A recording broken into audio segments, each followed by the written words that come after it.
Honestly, the audacity. This check looks as flimsy as your story, miss. We won't be processing this. The words, sharp and dripping with disdain, cut through the quiet hum of the bank. The teller, a woman with a severe haircut and an even more severe expression, pushed the government-issued check back toward the young woman in simple jeans and an unassuming jacket. Then, with a theatrical sigh of impatience, she snatched it back and fed it into the shredder by her elbow. The grinding of the machine was a final, brutal insult. Lieutenant Colonel Anna Sharma, architect of national security strategies that protected fortunes vast enough to dwarf this entire bank, watched her modest expense reimbursement disappear into metallic teeth. Her face a mask of weary composure. Type on her if you believe true worth isn't always visible. Anna Sharma was bone. The last 72 hours had been a blur of high-stakes problem-solving, the kind that didn't involve uniforms or parades but demanded every ounce of her strategic acumen. She was on a critical domestic assignment, embedded to observe and report on subtle financial tremors that could indicate systemic vulnerabilities. It was a far cry from her usual operational tempo, yet no less demanding. At 31, she was one of the youngest lieutenant colonels in the armed forces, a rank achieved not through lineage or luck, but through sheer brilliance and unwavering dedication. Her mind, a finely tuned instrument, had orchestrated Operation Cinderfall, a clandestine cyber defense initiative that had silently saved the nation's economic backbone from catastrophic collapse less than a year ago, a fact known only to a handful of individuals at the highest echelons of government. Today, however, she was just a woman trying to deposit a check, her status deliberately concealed beneath layers of civilian anonymity. Her quiet demeanor and youthful appearance often led to underestimation, a tool she sometimes used to her advantage. Today, it was just an added layer of exhaustion. The bank was a monument to modern indifference. Cool marble floors, high ceilings that swallowed sound, and a persistent low hum of air conditioning. Anna had waited patiently in line for 20 minutes. The worn strap of her messenger bag digging into her shoulder, she shifted her weight.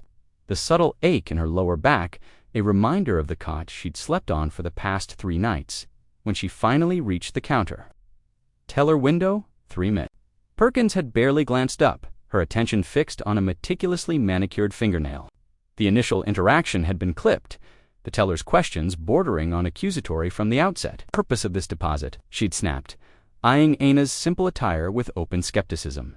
Anna replied softly, stating it was a reimbursement for official travel, her voice betraying none of the internal weariness or the strategic calculations. Still, running in the back of her mind, the tension coiled tighter with each passing second. Miss Perkins took the check, a standard Treasury Department instrument, holding it between 2 fingers as if it were contaminated. And your identification? Anna produced her driver's license. The teller scrutinized it, then looked back at Anna, then back at the license. This address isn't local. Her tone implied Anna was attempting some elaborate deception. I'm here on temporary assignment, Anna explained, keeping her voice even, a lifetime of training in maintaining composure under fire kicking in. Even in this mundane battlefield.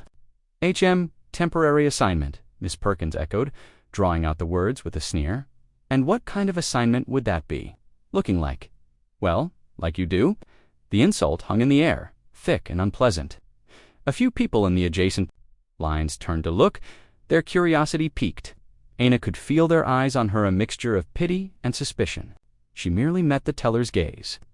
It's official government business, ma'am. The check is valid. The quiet dignity in her response seemed to irritate Miss Perkins further. The teller tapped the check on the counter. I'll need to verify. These things are often problematic. She made a show of picking up her phone, dialing an extension, then speaking in a low, conspiratorial murmur loud enough for Anna to hear snippets like suspicious, unverified individual and possible fraud. Anna stood her ground, her gaze unwavering, though a flicker of frustration now touched the corners of her eyes. She thought of the immense responsibilities she carried, the lives that depended on her decisions, the silent battles fought in one, and here she was, being belittled over a legitimate, hard-earned check. After a moment, Miss Perkins slammed the phone down. They can't immediately verify the serial, as I suspected. Her voice was triumphant. Therefore, As per bank policy for unverified instruments from individuals who are not established customers, she paused for dramatic effect, then reached for the check, and with that final cutting remark about its flimsy appearance, fed it into the shredder. The violent mechanical grinding was the sound of absolute dismissal. Anna closed her eyes for a brief second, then opened them. Her expression was calm, but a storm was gathering behind it. She said nothing. The shredded pieces of her integrity, her service, lay in the belly of the machine. Suddenly, the hushed atmosphere of the bank fractured. The main glass doors swung open with an assertive whoosh, and two sharply dressed men with earpieces scanned the room before stepping aside. A palpable shift in energy pulsed through the space. Conversations died. All heads turned. Through the doors strode a figure radiating an aura of quiet, immense authority, a distinguished man, in a perfectly tailored, dark suit. It was Arthur Vance, the United States Secretary of the Treasury. He was flanked by two more aides and a lean, watchful security chief. The bank manager, a portly man named Mr. Henderson, who had been observing the altercation at teller window. 3, with a mixture of annoyance and indecision, visibly paled. He practically stumbled from his office, his face a mask of flustered panic. Mr. Secretary. We weren't expecting. Is everything all right? Vance's gaze swept the room, cool and assessing, before it landed on the small tent scene at window 3. Quickly replaced by a profound, almost startled, respect. He altered his path, moving directly toward her, his entourage parting silently. Colonel Sharma, he said, his voice clear and resonant, cutting through the stunned silence. I wasn't aware you'd be handling this preliminary observation personally. He extended his hand not in a casual greeting but with the deference one shows to a valued and esteemed colleague. Anna inclined her head slightly, a small, weary smile touching her lips as she shook his hand. Mr. Secretary, an unexpected development in the field. The air in the bank crackled. Miss Perkins' jaw had dropped, her face draining of all color. Mr. Henderson looked as if he might faint. The onlookers were frozen, trying to process the sudden, inexplicable shift in dynamics. Here, dressed like that, Secretary Vance turned his attention to the now trembling bank manager, his expression hardening. Mr. Henderson, his voice was dangerously soft. Perhaps you can explain why one of the nation's most distinguished Strategic officer, whose direct actions saved this country's financial infrastructure from an unprecedented cyber attack, last year's being subjected to this. He gestured vaguely toward the shredder. Then to Anna's composed but clearly fatigued face, Miss Perkins let out a small, strangled gasp. Operation Cinderfall, Mr. Henderson stammered, his eyes wide with dawning horror, the one that prevented the market collapse. The secretary's gaze was like ice. The very same, Lieutenant Colonel Anna Sharma, was the lead architect and operational commander of that defense. Her efforts ensured that your bank and every other financial institution in this country could even open its doors today. The check she presented, I presume, from its shreds was likely a minor reimbursement for expenses incurred while continuing to serve this nation, possibly even on an assignment related to the security of institutions like yours. The weight of his words pressed down on the teller and the manager. Shame stark and undeniable flooded Miss Perkins' face. She looked at Anna, truly seeing her for the first time not as an inconvenience, but as a figure of immense, hidden importance. The secretary's gaze fixed on Miss Perkins, and any warmth had vanished completely. Ma'am, he began, his voice devoid of emotion but carrying the full weight of his office. Your conduct was not only unprofessional, it was an insult to an officer of the United States Armed Forces, performing her duty. Your lack of judgment, your disrespect, and your blatant disregard for common decency are appalling.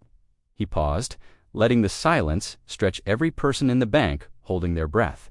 Mr. Henderson, he continued, turning to the manager, this bank is a federally insured institution. We expect a certain standard of service of respect for every citizen, let alone those who dedicate their lives to protecting this country. This employee's actions are a profound embarrassment. Effective immediately, Miss Perkins' employment with this institution is terminated. Miss Perkins swayed, her hand flying to her mouth, tears welling in her eyes. There were no arguments, no defenses. The finality in the secretary's voice was absolute. He then looked at Anna. Colonel, My deepest apologies for this unacceptable incident. We will, of course, reissue your reimbursement immediately with a personal apology from this institution." Mr. Henderson, now ashen, nodded vigorously. "Yes, of course, Mr. Secretary." "Right away, Colonel Sharma. Please accept my sincerest apologies." Anna simply nodded a quiet acknowledgement. The firestorm had passed. The manager, stumbling over himself, rushed to arrange for a new check and offer every possible courtesy, his earlier indifference replaced by fawning respect. Other bank staff, who had witnessed the scene now, looked at Anna with awe and profound embarrassment for their colleague. The other customers murmured amongst themselves, the story already taking on legendary proportions. Secretary Vance waited patiently, speaking quietly with Anna about the official reason for his visit to High-Level, security consultation, for which she had indeed been doing some discreet advance groundwork. Once her check was reissued along with a cascade of apologizana, thanked the secretary. "The honor is ours, Colonel, always. The world is full of heroes, hidden in plain sight individuals, whose quiet dedication and unseen sacrifices form the bedrock of our society." Anna Sharma, vindicated and her dignity restored, left the bank not with fanfare, but with the quiet strength that had always defined her. The onlookers watched her go, a newfound respect in their eyes for the young woman they had so easily misjudged. Moments before, Miss Perkins, meanwhile, was left to face the consequences of her arrogance, a stark reminder that appearances are deceptive, and respect is a currency owed to all. True value is not in a tailored suit or an impressive title displayed openly, but in character, in service, and in the quiet courage to face down disrespect with unwavering integrity. Remember that every person you meet carries an unseen story of their own. Don't judge a book by its cover for heroes. Walk among us in the most unexpected guises. Subscribe to Hidden Sparks for more stories that remind us of the extraordinary hidden within the ordinary. Like, share, and let us know in the comments. Have you ever been underestimated because of how you looked?